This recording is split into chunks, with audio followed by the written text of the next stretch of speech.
हम लगभग 9 घंटे की ट्रेन यात्रा के बाद पहुंच जाते हैं उज्जैन। उज्जैन रेलवे स्टेशन से 100 रुपये देकर ऑटो करते हैं। और वैसे तो ऑटो में 20-30 रुपये प्रति पर्सन ही किराया लगता है, लेकिन हम 2 ही लोग थे और हम सफ़र के दौरान काफ़ी थक गए थे, इसलिए हमने 100 रुपये में महाकाल मंदिर के लिए ऑटो किया और महाकाल मंदिर के पास पहुंच जाते हैं। लेकिन सावन का महीना होने की वजह से हमें होटलों और धर्मशालाओं में रूम नहीं मिलता। आखिरकार एक होटल में हमें 2 लोगों के लिए 2 बेड का 1000 रुपये में रूम मिल जाता है। चूँकि हम काफ़ी थके हुए थे तो होटल में रुककर 4-5 घंटे आराम करते हैं। होटल में 4-5 घंटे आराम करने के बाद एवं फ्रेश होने के बाद हम निकल पड़ते हैं मंदिर में दर्शनों के लिए। चल चलते ही हमें रास्ते में नज़र आता है शनिदेव का मंदिर। सोचा जब आए हैं तो शनिदेव मंदिर में दर्शन करते हुए ही चलते हैं। मंदिर में प्रवेश करते ही हमें सामने 2 मीनार नुमा स्तंभ दिखाई देते हैं, जिन पर नीचे से लेकर ऊपर तक स्थायी दीपक बने हुए थे, जिनको हर शाम तेल डालकर जलाया जाता है। रात्रि के समय ये दोनों स्तंभ दियों की रोशनी में जगमग नहाए हुए और रोशनी देते हुए बहुत ही भव्य और सुंदर दिखाई देते हैं। ये कुछ इस तरह का नज़ारा है। मंदिर बहुत ही सुंदर बना हुआ था। मंदिर परिसर में शनिदेव के अलावा कई भव्य मंदिर बने हुए थे, जिनमें भगवान शिव का मंदिर प्रमुख था, जो मंदिर परिसर के बीचों बीच बना हुआ था। मंदिर में दर्शनों के बाद हम निकल पड़ते हैं महाकाल के रास्ते और मंदिर से थोड़ा आगे चलते ही हमें भगवान गणेश के साक्षात रूप में दर्शन हो जाते हैं। तो हमने सोचा थोड़ा समय गणेश जी के सानिध्य में ही गुजारा जाए। गणेश जी का स्पर्श करने के लिए मुझे 10 रुपये का प्रसाद चढ़ाना पड़ा। वो प्रसाद गणेश जी ने अपने ऊपर बैठे महावत को ट्रांसफ़र कर दिया और हमें अपने साथ फ़ोटो खिंचवाने का अवसर दिया। मैंने भी डरते डरते 2-4 फ़ोटो खिंचवाए और चल दिया महाकाल के रास्ते। जय महाकाल।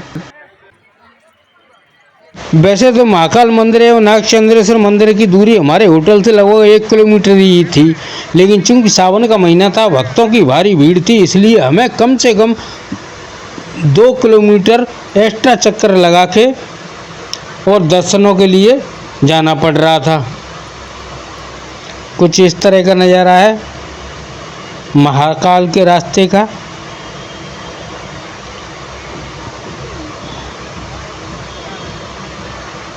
हल्की हल्की थोड़ी सी बारिश भी हो रही थी।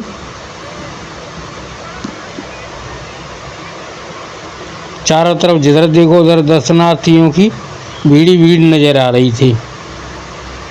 2 किलोमीटर चलने के बाद हमें एक बहुत बड़ा ग्राउंड बना हुआ था, जिसमें रेलिंग लगी हुई थी, जहाँ लाइन से आप महाकाल मंदिर के दर्शनों के लिए जा सकते थे। रेलिंग बहुत सारी लगी हुई थी और लगभग 8-10 लाइनों को घूमते हुए पार करने के बाद हम महाकाल कॉरिडोर के मंदिर के प्रमुख रास्ते पर पहुंच जाते हैं। जैसे ही हम रेलिंगों का चक्कर लगाने के बाद मुख्य मंदिर के रास्ते पर आते हैं तो हमें बहुत भारी भीड़ नज़र आती है। हमें कई घंटे लाइन में लगे हुए हो जाते हैं और तभी हमारी मुलाकात एक खुशमिजाज इंसान RD मंडलोई जी, जो कि भोपाल निवासी थे, से होती है। उन्होंने ही बताया कि दरअसल यह भीड़ महाकाल के लिए नहीं बल्कि नागचंद्रेश्वर मंदिर के लिए जा रही है। उन्होंने ही बताया कि नागचंद्रेश्वर मंदिर साल में एक बार ही केवल नागपंचमी के दिन ही खुलता है, इस वजह से यह भारी भीड़ है।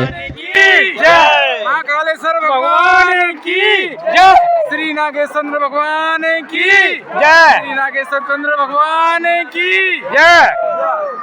आखिरकार हम कई घंटों और काफ़ी मशक्क़त के बाद मंदिर के प्रवेश द्वार से अंदर एक हॉल में पहुंच जाते हैं। यहाँ भी 8-10 रेलिंग लगी हुई थी, जिनमें लाइन से घूम घूम कर होते हुए हम मुख्य मंदिर की तरफ बढ़ जाते हैं। हॉल से बाहर निकलते ही अब सामने हमें मुख्य मंदिर दिखाई दे रहा था। हम महाकाल के दर्शनों के लिए आए थे, लेकिन ये हमारा सौभाग्य था कि हमें महाकाल के साथ साथ भगवान नागचंद्रेश्वर जी के दर्शन करने का अवसर मिला, जो कि साल में केवल एक बार ही दर्शन देते हैं। मैं बहुत ही खुश था, क्योंकि भूलवश ही सही लेकिन हमें नागचंद्रेश्वर भगवान के दर्शन करने का लाभ प्राप्त हुआ।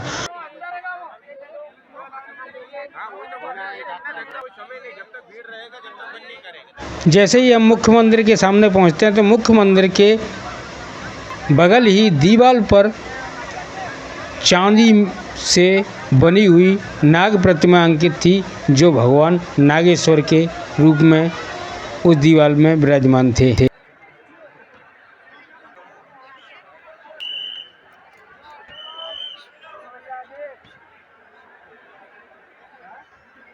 आखिरकार इतने लंबे इंतजार के बाद हमें भगवान नागचंद्रेश्वर के दर्शन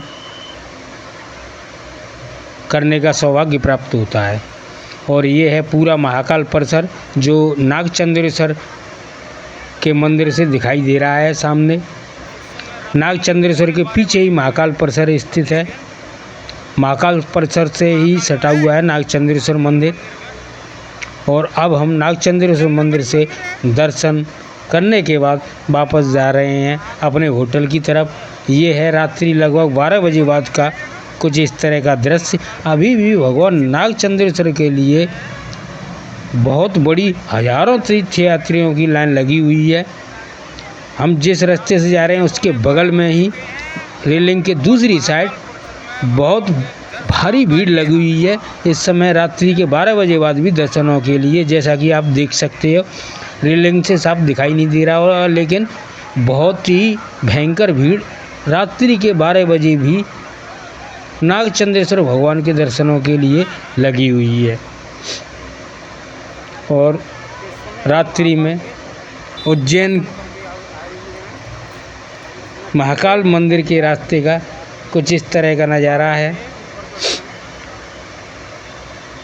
महाकाल मंदिर से लगभग 1 किलोमीटर की दूरी पर हमारा होटल था और होटल के पास हम पहुंच चुके हैं। और चारों तरफ का मार्केट का ये नज़ारा है। इस समय रात्रि के लगभग 1 बजे का समय हो चुका है और 1 बजे भी यहाँ चारों तरफ लोगों का हुजूम ही हुजूम दिखाई दे रहा है। जय महाकाल, जय भगवान नागचंद्रेश्वर।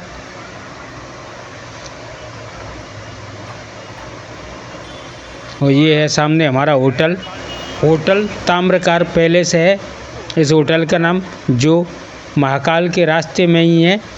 जय नागचंद्रेश्वर भगवान, जय महाकाल।